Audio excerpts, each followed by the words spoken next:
Si tu pouvais remonter le temps, qu'est-ce que tu ferais? Tu t'es forcément déjà posé cette question. Quelle que soit ta réponse, le fait que tu y aies pensé, ça prouve une chose. Le voyage temporel, ça fait rêver. Alors quand un film traite de ça, le mélange avec une bande-son accrocheuse, des décors nostalgiques et des phrases légendaires, il devient culte. Sauf que c'est pas pour ça que tout le monde aime Retour vers le futur. Là, on a simplement effleuré la surface. Si t'as cliqué sur cette vidéo, tu vas aller plus loin. Et ça tombe bien, parce qu'on va aller beaucoup plus loin. Qu'est-ce que tu ferais si tu pouvais remonter le temps? J'ai changé d'avis. Ta réponse, elle est importante. Est-ce que tu irais assister à la construction des pyramides, à l'inauguration de la Tour Eiffel? Est-ce que tu irais discuter avec Jules César, Victor Hugo, ou sauver des millions de gens en assassinant un peintre autrichien? Je pense pas. Je pense que tu irais simplement revoir un membre de ta famille parti trop tôt, ou déclarer ce que tu ressens à cet amour que t'as laissé filer il y a des années. Ou peut-être que t'es de ceux qui vont se voir eux-mêmes, dans leur enfance, pour se donner des conseils. En tout cas, tu ferais quelque chose pour toi. Alors est-ce que ça fait de toi un égoïste? Oui. Et c'est tout à fait normal, on est programmé comme ça. Peut-être que la promesse que je t'ai faite dans le titre te paraît difficilement tenable. Mais t'inquiète, plus on va avancer, plus tu vas comprendre. Ça va même devenir évident, bien avant qu'on atteigne les 88 miles à l'heure. Aujourd'hui, on parle de la théorie du gène égoïste.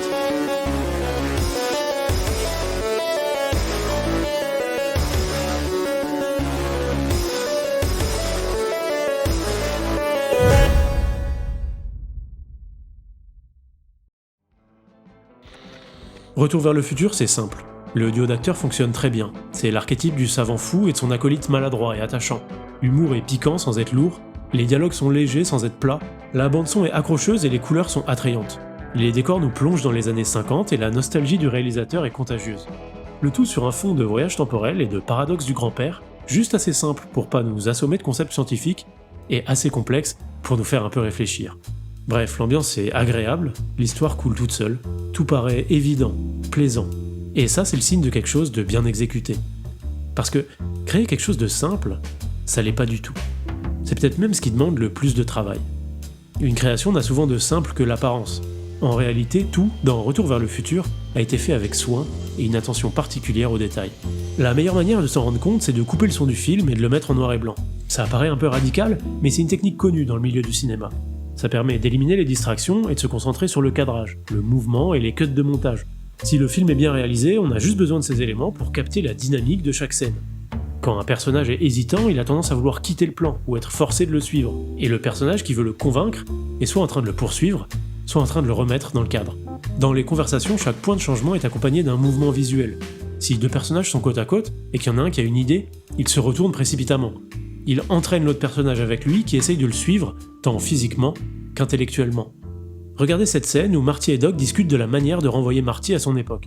On commence avec les deux personnages sur un pied d'égalité. Ils sont assis au même niveau, face à face. Ensuite, Marty révèle une information cruciale, donc il se lève et se rapproche de la caméra. Mais quand Doc comprend l'importance de l'information, il se lève à son tour, ce qui les remet sur le même plan. Puis Doc prend le contrôle, alors il s'approche de la caméra, Marty recule et s'assoit. En fait, c'est presque une chorégraphie qui se met en place à chaque scène. Le mouvement de la caméra et le timing des acteurs doivent toujours être synchronisés. Et tout ça, faut pas oublier que c'est dans les années 80. Donc les décors, les figurants, les maquettes, les cascades, tout est réel. Je pense que c'est bon de le préciser parce qu'on a tendance à penser que notre abondance technologique va de soi. Mais non, Retour vers le futur, c'est de l'artisanat comparé aux superproductions actuelles. Et ça rend pas ce film lent pour autant. Quand le rythme s'accélère, le montage aussi. Regardez le nombre de cuts dans cette scène de course-poursuite. Bon, si ça vous dérange pas, on va remettre un peu de couleur et un peu de son. Ça va nous être utile parce que j'ai quelque chose à vous montrer. C'est un conseil que tu devrais suivre. Tout ça c'est très joli, mais imagine que je leur envoie la maquette et que ça ne donne rien, qu'ils répondent « vous n'avez aucun talent » et qu'ils me disent « inutile d'insister, vous n'avez aucun avenir ». Je ne pourrais pas supporter de me sentir rejeté comme ça. Ce dialogue il a lieu juste après que Marty soit allé passer une audition avec son groupe de musique. Il monte sur scène avec un rêve et il en descend brisé. C'est pas juste une audition ratée, c'est une sentence. Quand le jury lui dit qu'ils veulent plus l'écouter, Marty entend que personne ne veut l'écouter. Je suis sûr que vous avez déjà ressenti ça. Vous avez une idée, un projet, vous sentez au fond de vous que ça a du potentiel, que ça pourrait être exceptionnel, vous y croyez. Mais d'un autre côté, c'est une impression floue, distante. On visualise un rêve de succès, et quand il s'agit de le matérialiser, quelque chose se brise. En fait, c'est là qu'on se rend compte du travail à accomplir pour que notre création soit à la hauteur de ce qu'on imagine. Et bien souvent, on préfère continuer à y penser, à se bercer de l'illusion qu'on est tout proche de commencer, on est à 2 doigts de faire quelque chose de grand, alors qu'en fait, on s'en éloigne un peu plus chaque jour. Créer quelque chose, c'est envoyer au monde une partie de nous. Écrire un texte, composer une musique, dessiner, chanter, même donner son avis sur un sujet qui nous tient à cœur, tout ça, c'est comme prendre un morceau de son âme et le tendre aux autres en espérant qu'ils y trouvent quelque chose de beau. Créer, c'est s'exposer.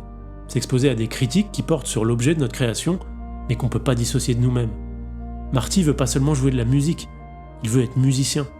Quand il est refusé à l'audition, c'est pas son talent qui est remis en cause, c'est son identité. À la fin de ma dernière vidéo, j'ai évoqué la nécessité de création qu'a ressenti Marcel Proust dans sa vie.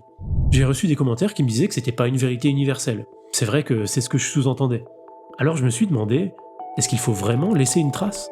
Après tout, pourquoi pas se contenter de vivre, faire le bien autour de nous, essayer d'être heureux, et puis mourir, et basta. Est-ce que c'est pas un peu narcissique de vouloir transcender sa propre existence ? Laisser quelque chose derrière soi, c'est peut-être juste un ego trip. C'est vrai que le monde va continuer à tourner sans nous. Dans 100 ans, qui se souviendra de ma vie ? Et surtout, en quoi est-ce que ça m'importe ? Et vous savez quoi ? Ça m'a fait penser à Mike Tyson. Oui, Mike Tyson. Peut-être que vous avez vu passer cette interview. So after such a successful career, what type of legacy would you like to leave behind when it's all said and done? Well, I don't know. I don't believe in the word legacy. I just think that's another word for ego. Legacy doesn't mean nothing. That's just some word everybody grabbed onto. It means absolutely nothing to me. I'm just passing through. I'm gonna die, and it's gonna be over. Who cares about legacy after that? Bon, on va pas s'attarder sur le fait qu'il envoie ça à une ado de 14 ans, on va plutôt se demander qui a raison. Marcel Proust, qui a passé sa vie à tenter de capturer l'essence du temps, a prouvé que le passé survit à travers la mémoire et la création. Ou Mike Tyson, qui a atteint les sommets de la gloire et du succès, et qui pense que tout ça ne veut rien dire. L'ego ne survit pas, tout s'efface, rien n'a d'importance. J'ignorais totalement que t'avais une activité créative. Tu me fais lire ? Non, j'ai jamais laissé personne lire mes récits. Pourquoi ? Ouais, imagine qu'on trouve ça nul, imagine qu'on me dise que vous écrivez ces zéros.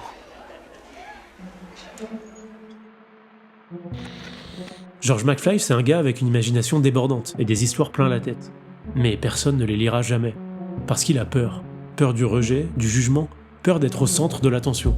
Quand Marty voit son père l'empêcher de lire ses récits, il se revoit baisser les yeux après son audition ratée. Ça doit être assez difficile à comprendre, hein, ce genre de réaction. Ah non, c'est pas difficile du tout. Dans les histoires classiques et dans la vie en général, c'est le père qui guide le fils. Dans Retour vers le futur, c'est l'inverse. C'est Marty qui va aider George à s'affranchir de ses peurs, à dépasser ses blocages, à comprendre qu'il doit prendre sa place dans le monde au lieu de se cacher derrière son insignifiance. Oui, Georges, enfin, y a pas de raison d'avoir la trouille, essaie d'avoir un peu confiance en toi. Tu sais, quand on veut très fort quelque chose, on finit toujours par y arriver. Les rôles sont renversés, mais le vrai paradoxe, c'est que Marty ne fait pas tout ça pour son père. Il le fait pour lui. S'il ne pousse pas George à s'affirmer, il ne rencontrera pas sa mère, et Marty ne verra pas le jour. En fait, Marty agit pour sa propre survie. C'est ce qu'on fait tout le temps, c'est le principe même de l'homme. Il n'y a jamais d'action totalement désintéressée. Et sans même parler d'intérêt, toutes nos actions ont pour but final de perpétuer notre existence. Même l'altruisme, dans sa forme la plus pure, c'est une stratégie de survie. Laisser une trace, ça commence déjà par survivre. Notre vie a une fin. Mais il y a un moyen de la transcender, cette fin. Et ce moyen, il est codé dans notre ADN. Pour être immortel, il suffit d'être égoïste. Effacé de la réalité.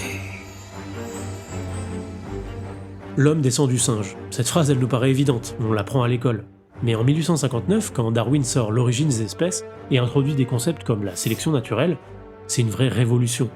C'est difficile à imaginer, pourtant c'est un point de bascule philosophique, même métaphysique, dans l'histoire de l'humanité.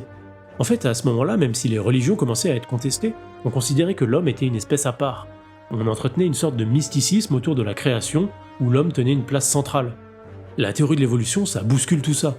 L'homme est le fruit du hasard, ou en tout cas de paramètres naturels bien précis. Il n'a pas de destin particulier, pas plus que les autres animaux. Le gène égoïste, c'est la version moderne de la théorie de l'évolution. Richard Dawkins prend les idées de Darwin et les applique au niveau le plus fondamental du vivant. Dans son livre Le gène égoïste, qui est un livre de biologie assez accessible, Dawkins va pousser plus loin le concept de sélection naturelle. Selon lui, les humains et tous les êtres vivants sont de simples enveloppes qui n'ont qu'une seule mission, la survie de leurs gènes. Ce qu'il y a de fort dans ce livre, c'est que les concepts scientifiques sont vulgarisés. C'était la volonté de Dawkins, écrire la biologie comme un roman d'aventure. Et c'est réussi. Il nous explique avec des exemples et des démonstrations que tous nos comportements, toutes nos actions existent dans une seule perspective. C'est pas une grande dessinée ou un but philosophique profond. C'est la perpétuation, la survie de notre patrimoine génétique. Et le meilleur moyen de faire survivre nos gènes, c'est de les transmettre. Si chaque génération s'était contentée de vivre sa vie et de disparaître sans rien transmettre, on ne serait même pas là pour en parler. Faire un enfant, c'est faire une copie de soi-même, une nouvelle version de nous qui continue à vivre après notre mort. En un sens, c'est une forme d'immortalité. On parle souvent d'héritage, mais l'héritage, c'est pas juste l'argent ou les biens matériels qu'on laisse derrière nous. Le meilleur héritage, c'est celui du sang. La plus belle création, c'est un enfant. Alors, est-ce que la création ne serait pas elle aussi un mécanisme naturel, un processus inévitable qui transcende toutes les époques et toutes les civilisations? Si on suit la logique du gène égoïste, tout ce que nous faisons, d'une manière ou d'une autre, est un moyen de survivre. Un artiste, un écrivain, un scientifique, tous, à leur manière, cherchent à laisser une trace. Notre cerveau a intégré ce besoin comme un instinct biologique. Depuis toujours, on est poussé par une force invisible qui nous dépasse. Cette force, elle nous pousse à créer. Cette force, c'est l'évolution. Vous n'avez pas l'ombre d'une chance, vous êtes bien le fils de votre père. Aucun McFly n'a jamais laissé la moindre trace dans toute l'histoire de Hill Valley. Vous savez, l'histoire, elle va changer.